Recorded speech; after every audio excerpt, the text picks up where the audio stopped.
L'édition est présentée par Romain Villard. Bonsoir et bienvenue dans votre édition. Voici les titres du jour. Nous parlerons de cette affaire. Un accident a eu lieu sur l'A43. Le conducteur percuté à contresens a été percuté par un fichier S et donc décédé. Nous parlerons aussi du Finistère et dans la tempête Ciarán. Le retour à la normale ne sera pas pour tout de suite, mais ce sera pour bientôt. Pour l'information locale, nous parlerons donc de sécurité avec les CRS qui sont en renfort à Valence et à Romans-sur-Isère. Et enfin, nous parlerons en Martinique donc de l'information suivante des agriculteurs martiniquais au Brésil pour comparer les pratiques. Nous finirons bien sûr cette édition du 20h par un point de météo et l'éphéméride de demain comme d'habitude. Nous sommes le vendredi 10 novembre. Et nous sommes en direct bien sûr sur FRA News. On va commencer donc déjà par cette violente collision qui a eu lieu donc sur l'autoroute A43 dans la nuit de mercredi à jeudi 9 novembre. L'automobiliste percuté par un fichier S dans une BMW circulant à contresens est donc décédé après avoir été transporté à l'hôpital, c'est ce que rapporte le journal Le Figaro. Confirmant une information du Progrès. Les pompiers étaient parvenus à extraire le conducteur du véhicule avant de le transporter aux urgences avec un pronostic vital engagé suite à un choc frontal. Âgé de 32 ans, il s'est éteint dans l'après-midi. Les responsables, 3 hommes, avaient fait demi-tour sur l'autoroute vers 4h du matin afin d'éviter l'embouteillage qui s'était formé suite à un accident d'une bétalière qui avait mobilisé vétérinaires, policiers et gendarmes pour capturer ou encore euthanasier les bovins éparpillés sur la route. Les autorités avaient d'ailleurs retrouvé au sein de la BMW délaissée un fusil d'assaut dont le propriétaire est fiché S. Les 3 hommes qui avaient pris la fuite sont toujours activement recherchés. L'enquête se poursuit désormais sous le chef d'homicide involontaire aggravé. Un appel à témoins a par ailleurs été lancé par la compagnie républicaine de sécurité autoroutière, les CRS, en charge de l'enquête sur l'accident. Toute personne susceptible d'avoir des informations est priée de le faire connaître au 04 72 47 20 60. Dans l'actualité également, hier soir, une semaine après le passage de la tempête Ciarán, 21 000 foyers étaient toujours privés d'électricité dans le Finistère selon la préfecture. Elle annonce qu'Enedis va déployer plus d'agents sur le terrain et donc notamment ils ont donc déployé 1500 techniciens, du moins agents, ce vendredi contre 1350 hier. Elle précise aussi qu'Enedis donne la priorité aux zones ayant le plus de population ou au sein desquelles se trouvent donc des points vitaux, mais aussi en fonction des contraintes techniques. La préfecture demande aux personnes qui vivent depuis 8 jours sans électricité et en situation de fragilité d'appeler ces services au 02 90 77 29. Je vais le redire le numéro de téléphone, le 02 90 77 29 00. Pour les téléphones portables et Internet, 86 antennes sont toujours hors d'usage. Des dégagements, des arbres tombés sur la ligne Quimper-Brest continuent et pourraient donc bien reprendre le lundi 13 novembre. Par contre, toutes les communes qui ont désormais accès à l'eau potable, même si sa qualité ou sa pression peuvent être dégradées. L'info locale maintenant ce soir et on va parler dans ce 20h donc de sécurité.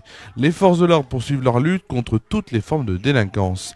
Des renforts ont été ainsi demandés par la préfecture de la Drôme pour appuyer les actions menées par les policiers drômois. À Valence, c'est plus de 50 CRS qui ont été déployés dans le quartier du Plan et de Fontbarlette du mercredi 8 jusqu'à aujourd'hui 10 novembre.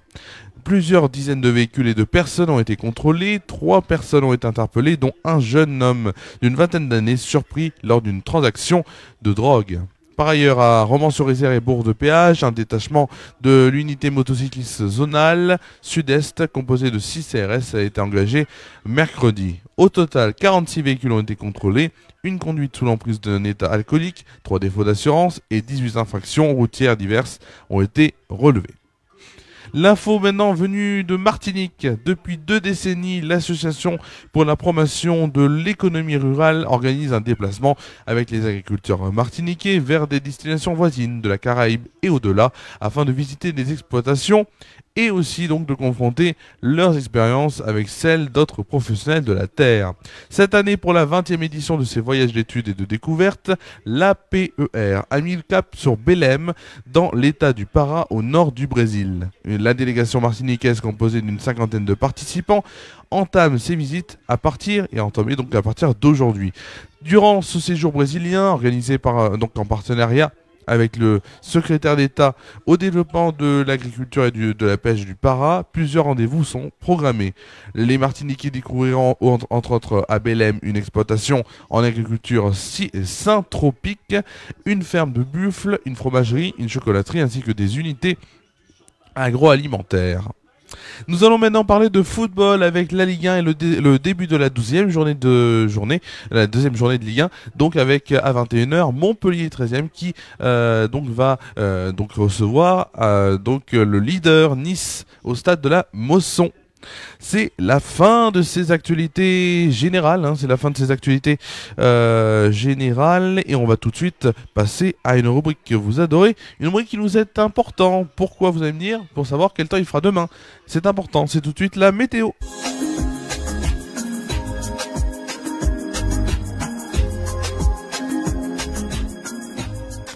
Et on va déjà commencer, si vous le voulez bien, par Tournon-sur-Rhône avec un temps demain, vous allez voir, ça va bien pour demain matin avec des éclaircies et 6 degrés de moyenne pour demain matin. Demain après-midi, peu d'évolution avec un ciel voilé, 12 degrés de moyenne et 14 degrés au plus haut de la journée. Donc demain, c'est une bonne journée.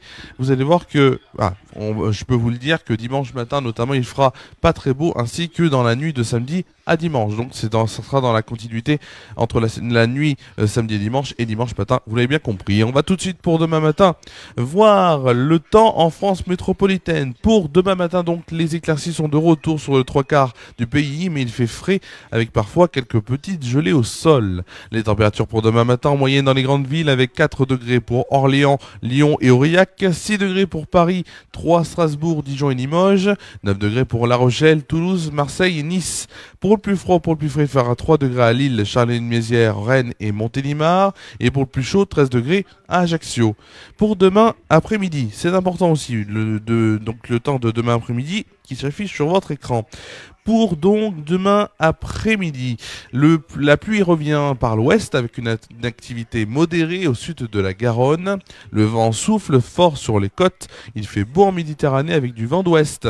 Les températures sont en dessous des normales. On va aller voir les températures pour demain après-midi avec 10 degrés à Lille, Rouen, Strasbourg, Troyes, Orléans et Dijon. Il fera 12 degrés à Brest, Nantes, Bordeaux, Toulouse et Lyon. 15 degrés pour Perpignan et Marseille. Et pour le plus frais, il fera 8 degrés à Charlène-Mézières. Et pour le plus chaud, il fera la température de 18 degrés à Nice.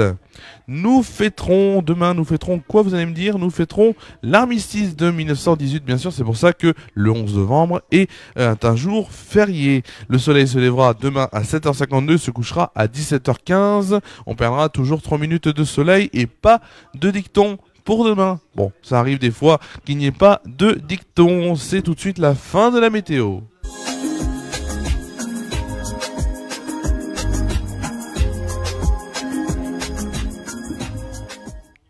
Alors on va tout de suite, bien sûr, avant de se dire au revoir, bien sûr, voir les différents rendez-vous qui seront proposés sur FR1 News, notamment dès demain. On se retrouvera ici en direct à 11h45 pour le défilé du 11 novembre, donc à 11h45 en direct. Ensuite dimanche, FR1 News, le match spécial Lens face à l'Olympique de Marseille dès 20h35 en direct sur FR1 News, et bien sûr votre émission hebdomadaire qui vous attendra bien sûr de 17h30 à 19h sur Déclic Radio. Donc ce sera bienvenue chez Romain. Première partie locale, la seconde partie nationale et internationale, la troisième partie médiatique, et la petite quatrième partie, c'est bien sûr la météo des prochains jours et l'éphéméride du lendemain. C'est important bien sûr que vous le sachiez.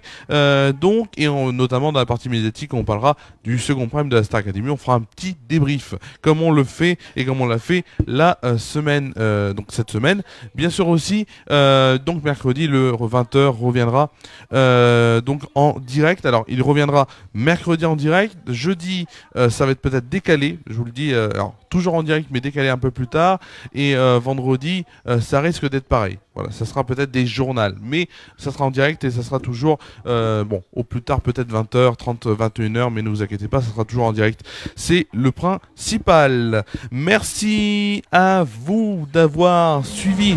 Merci à vous d'avoir suivi cette édition donc du 20h. C'était la 3e et dernière édition de la semaine. On se retrouve donc demain pour une édition spéciale, 11 novembre, le défilé. Je vous souhaite de passer une très bonne soirée, une très bonne nuit, un très bon début de week-end et on se dit à demain 11h45 sur FRA News pour 11 novembre le défilé. 11 novembre le défilé. À demain.